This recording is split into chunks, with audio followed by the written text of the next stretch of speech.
പാകിസ്ഥാൻ പൌരത്വം മറച്ചുവെച്ച Indian passport നേടിയവർക്കെതിരെ രാജ്യദ്രോഹ കുറ്റം ചുമത്തുമെന്ന് ബിജെപി. പാസ്പോർട്ട് നേടിയതിൽ പോലീസിന്റെ ഭാഗത്ത് വീഴ്ചയുണ്ടെന്നും ബിജെപി കണ്ണൂർ നോർത്ത് ജില്ലാ പ്രസിഡന്റ് കെ വിനോദ് കുമാർ വ്യക്തമാക്കി. കൃത്യമായ രേഖകൾ ചമച്ച ഇന്ത്യൻ പാസ്പോർട്ട് കരസ്ഥമാക്കിയ പാകിസ്ഥാൻ പൌരന്മാർക്കെതിരെ കേസെടുത്തിട്ടും നടപടിയെടുക്കാൻ പോലീസ് തയ്യാറായിട്ടില്ലെന്ന വിമർശനവും ഉയരുന്നു.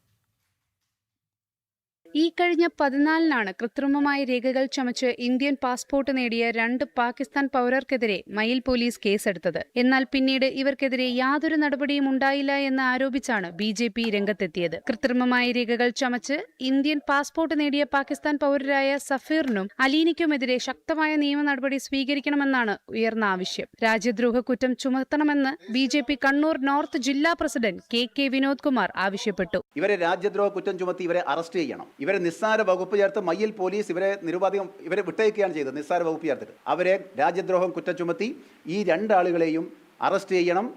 രാജ്യത്തിൻ്റെ ഭരണഘടനയെ വെല്ലുവിളിക്കുന്നു, നമ്മുടെ പൗരത്വ നിയമത്തെ നമ്മുടെ പൗരത്വ സംവിധാനത്തെ വെല്ലുവിളിക്കുന്നു.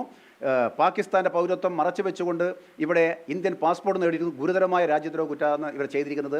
അടിയന്തരമായും പോലീസ് ഇതിനെതിരെ നടപടി സ്വീകരിക്കണമെന്ന് ബിജെപി ആവശ്യപ്പെടുകയാണ്. പാകിസ്ഥാൻ പൗരർക്ക് ഇന്ത്യൻ പാസ്പോർട്ട് ലഭിച്ചതിൽ പോലീസിന്റെ ഭാഗത്ത് വലിയ വീഴ്ചയുണ്ടെന്നും അദ്ദേഹം ആരോപിച്ചു. കണ്ണൂർ ജില്ലയിലെ പോലീസ് അതിദയനീയമായി പരാജയപ്പെട്ടിരിക്കുന്നു. ഞാൻ കൊടുത്ത പരാതിയെ തുടർന്നെങ്കിലും ഒന്ന് കാര്യക്ഷമമായി അന്വേഷിച്ചിട്ടായിരുന്നില്ല ഇവർ മറുപടി തന്നത് എന്നാണ് ഇത് വ്യക്തമാക്കുന്നത്. അപ്പോൾ ഒരു പരാതി കൊടുത്താൽ വളരെ ലാഘവത്തോടു കൂടിയാണ് പോലീസ് സംവിധാനം പോലും കൈകാര്യം ചെയ്യുന്നത്. ഇതിന് പോലീസ് ചീഫ് 2 പോലീസ് ചീഫുമാരും ഇതിന് മറുപടി പറയേണ്ടി വരും. കാരണം വസ്തുതാപരമായ കാര്യങ്ങൾ അന്വേഷിക്കാതെ ഒരു തെറ്റായ വാർത്ത കളക്ടർക്ക് കൊടുത്തിരിക്കുന്നു, ജില്ലാ മജിസ്ട്രേറ്റിന്. ഇന്ത്യയിൽ താമസിക്കാനായി ലോങ് ടേം വിസയ്ക്കായി നൽകിയ അപേക്ഷ കേന്ദ്ര ആഭ്യന്തര വകുപ്പിന്റെ പരിഗണനയിലിരിക്കുമ്പോഴാണ് കൃത്രിമമായ രേഖകൾ ചമച്ച് ഇവർ ഇന്ത്യൻ പാസ്പോർട്ട് സ്വന്തമാക്കിയത്. അതേസമയം ലോങ് ടേം വിസയുള്ള 68 പാകിസ്ഥാൻ പൗരന്മാർ കണ്ണൂർ ജില്ലയിലുണ്ട് എന്നാണ് പോലീസ് പറയുന്നത്.